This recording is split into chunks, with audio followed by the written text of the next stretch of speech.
The cameras were rolling. The audience was engaged. Margaret Walsh sat in the guest chair with the kind of poise that comes from 30 years of commanding elementary school classrooms. But in the next 10 minutes, everything would change. David Letterman would ask one simple question, and the answer would strip away every assumption about dignity, healthcare, and what it really means to love someone until the very end. Nobody in that Ed Sullivan Theater knew what was coming. Not the production crew adjusting camera angles, not the audience settling in for what they expected to be a heartwarming segment about literacy and community service, and certainly not David himself, who was preparing for what should have been an easy, feel-good interview with a retired teacher who'd started a reading program for underprivileged children. Margaret Walsh looked exactly like Central Casting would order for a beloved retired teacher. Silver hair pulled back in a neat bun, reading glasses hanging from a delicate chain around her neck, a navy blue dress that was perfectly pressed and appropriate for television. She spoke with the measured cadence of someone who'd spent decades explaining complex concepts to 8-year-olds, her voice warm but authoritative. "So tell us about this literacy program," David said, settling back in his chair with the relaxed confidence of a host who knew he was in safe territory. "Kids without books, is that right?" "That's right, David," Margaret replied, her eyes lighting up in a way that made the studio feel warmer. "We've placed over 3,000 books in children's homes this year. The idea is simple. Every child should have books they can call their own, not just library books they have to return." David nodded appreciatively. This was exactly the kind of segment that made him feel good about television, about using his platform for something meaningful.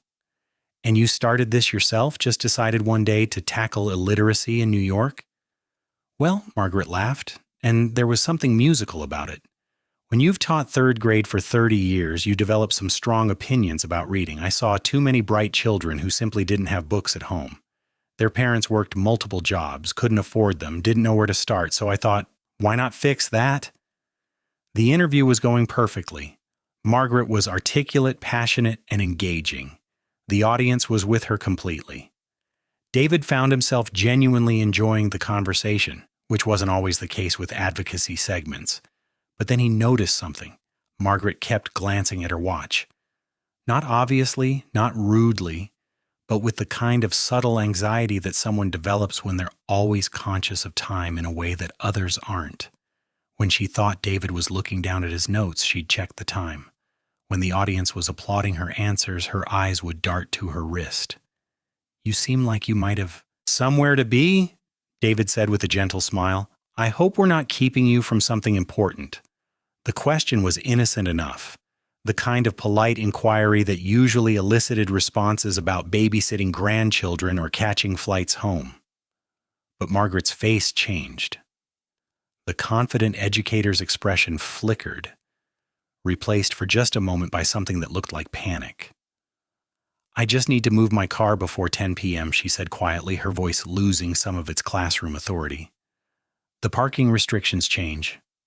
David's eyebrow went up slightly. It was an odd answer, delivered with more weight than parking restrictions usually carried.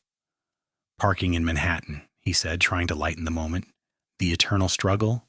Where did you find a spot?" Margaret hesitated. The pause stretched just long enough to feel uncomfortable, just long enough for David's host instincts to kick in. Something wasn't right here. "Just a street spot," she said finally. "I've gotten pretty good at reading the signs." There was something in her tone, something that made David lean forward slightly. 30 years of interviewing people had taught him to recognize when someone was holding back, when there was a bigger story hiding behind careful words. "Margaret," he said gently, "is everything okay?" The question hung in the air like a soap bubble, fragile and shimmering with possibility. Margaret looked at David, then out at the audience, then back at David. Her hands, which had been perfectly still throughout the interview, began to tremble slightly. "I'm fine," she said, but her voice was barely above a whisper, and I need to be mindful of the parking." David didn't buy it. Something about the way she said mindful struck him as off. It wasn't the word choice of someone worried about a parking ticket. It was the language of someone for whom parking had become something much more consequential. "Margaret," David said, and his voice had changed too, becoming softer, more intimate. "Talk to me. What's really going on?" The studio fell quiet. The audience sensed that something was shifting, that they were witnessing a moment that wasn't in any script. Margaret's carefully maintained composure began to crack. "The truth is," she said, her voice breaking slightly, "I've been living in that car for 6 months." The words hit the studio like a physical force. David's mouth fell open.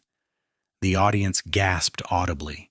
Several people in the front row brought their hands to their hearts as if they could somehow catch the weight of what they just heard. "Living in your car?" David repeated, as if saying it again might make it make sense. "Margaret, what? How?" Margaret nodded, tears starting to flow down her cheeks, but she sat up straighter, as if determined to maintain whatever dignity she could while revealing the truth she'd been carrying. "My husband Robert had Alzheimer's," she said, her voice gaining strength as she spoke.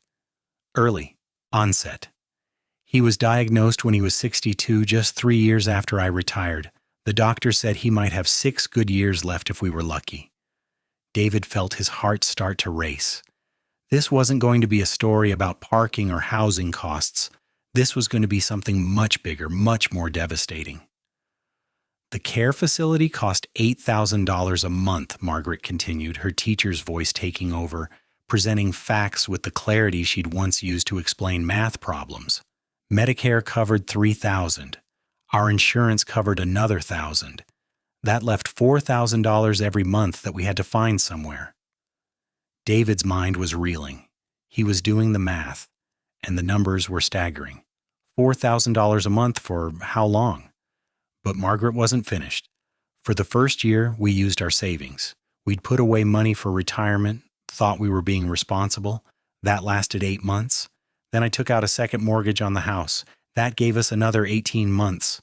The studio was completely silent now. This wasn't just someone's sad story. This was a mathematical equation of love and loss that everyone in that audience could understand, but no one wanted to calculate. "Then we sold the house," Margaret said simply. "A house we'd lived in for 27 years, where we raised our daughter, where Robert built a workshop in the basement and taught neighborhood kids how to use tools. We sold it and moved into a small apartment, and I put every penny from the sale into Robert's care." David found his voice, though it came out rougher than usual. "How long did that last?" 14 months, Margaret said. "Robert lived for 3 years and 2 months after his diagnosis, longer than the doctors predicted, which was a blessing and a—" She paused, searching for the right word. "And a complication." David understood what she meant, and the understanding made him feel sick. Robert had lived longer than expected, which meant more time together, more memories, more love. But it also meant more months of impossible bills. "Margaret," David said, his voice barely above a whisper, "where did you go when the money ran out?" "I didn't run out of money," Margaret corrected him gently. "I ran out of everything else. The furniture, my jewelry, my mother's china. I sold my car and bought a cheaper one. I cashed in my life insurance policy, but I never ran out of money for Robert's care. I just ran out of money for everything else." The audience was crying now. Not politely dabbing at their eyes, but openly weeping for this woman who was describing financial devastation with the same measured tone she'd probably once used to explain fractions. "When Robert died," Margaret continued, "I had $47 in my bank account and a 2010 Honda Civic that I'd bought for $3,000 cash.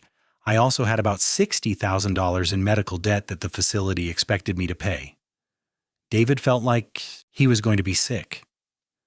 "So you've been living in your car for 6 months?" "I shower at the YMCA," Margaret said matter-of-factly. "They have a senior rate, $12 a month. I eat 1 meal a day at the senior center on 5th Street. Sometimes 2 if they have leftovers. I sleep in different parking lots so people don't notice me. The library is open until 9 p.m. most days, so I can use the bathroom and read until closing time." David couldn't speak. The woman sitting across from him, who looked like someone's beloved grandmother, who spoke with the authority of someone who dedicated her life to education, was describing a life that sounded like something from another century. "Margaret," he finally managed, "why didn't you tell someone? Why didn't you ask for help?" Margaret smiled then, and it was the saddest smile David had ever seen. "I did ask for help. I applied for every assistance program I could find, but I own a car, so I don't qualify for housing assistance. I have a college degree, so I don't qualify for job training programs. I'm 67 years old, so nobody wants to hire me. And I have medical debt, so I can't get credit for an apartment even if I could afford one." David was quiet for a long moment, processing the impossible logic of a system that seemed designed to trap people like Margaret in cycles of poverty. "Do you regret it?" he asked finally. "Spending everything on Robert's care?" Margaret's answer came without hesitation. "Not for 1 second. Robert died holding my hand in a clean bed with people who knew his name and treated him with kindness. He didn't know who I was anymore, but he was comfortable and safe and cared for. That was worth everything I owned." David felt tears starting to flow down his own cheeks. "Margaret, that's incredible love." "It's just love," Margaret corrected him gently. "It's what you do when you love someone. You take care of them. The rest is just details." Behind the scenes, David made a decision that defied every producer's expectation.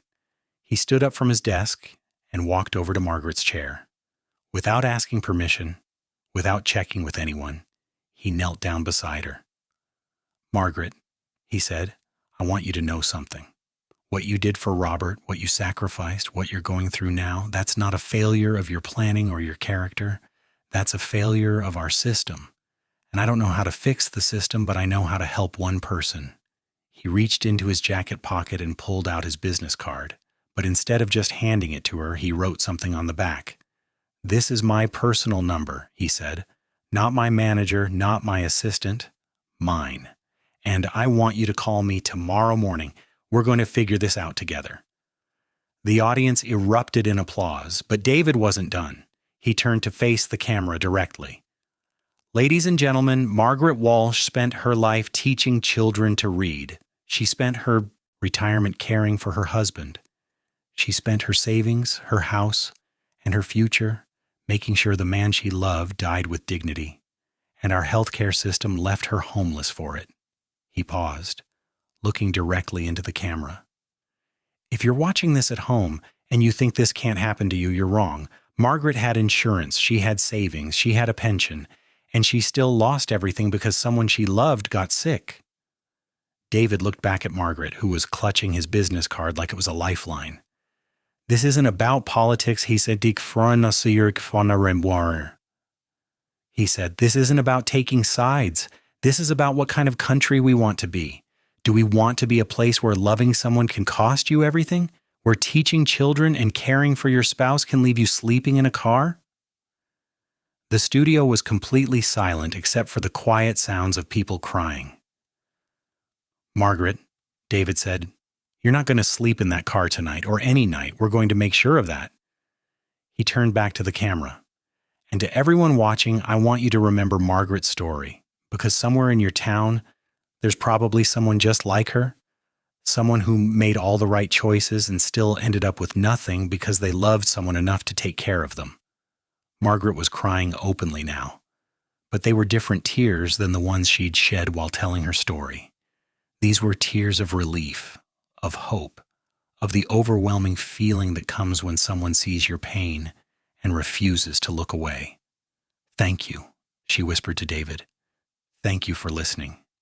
"Thank you for trusting us with your story," David replied. "And Margaret, Robert would be proud of you, for taking care of him, for surviving this, and for having the courage to tell the truth about what love really costs."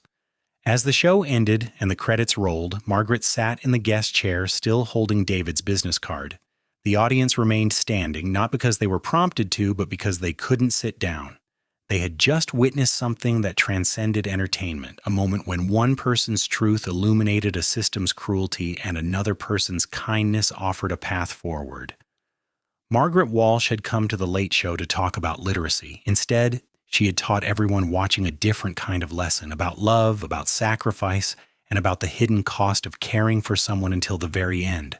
Her story wasn't unique. It was tragically common, But her courage in telling it and David's refusal to let it pass without acknowledgement created a moment that would resonate far beyond that studio. The car she'd been living in was still parked outside the theater, still subject to those 10 p.m. parking restrictions that had made her anxious throughout the interview. But Margaret Walsh would never sleep in it again. Because sometimes when you tell your truth to the right person at the right moment, everything changes. Not the system that created the problem. That would take much longer to fix. But for one person on one night, love had finally gotten the response it deserved. Not judgment, not advice, not empty sympathy, but action, kindness, and the promise that sometimes, when everything else fails, human decency still matters.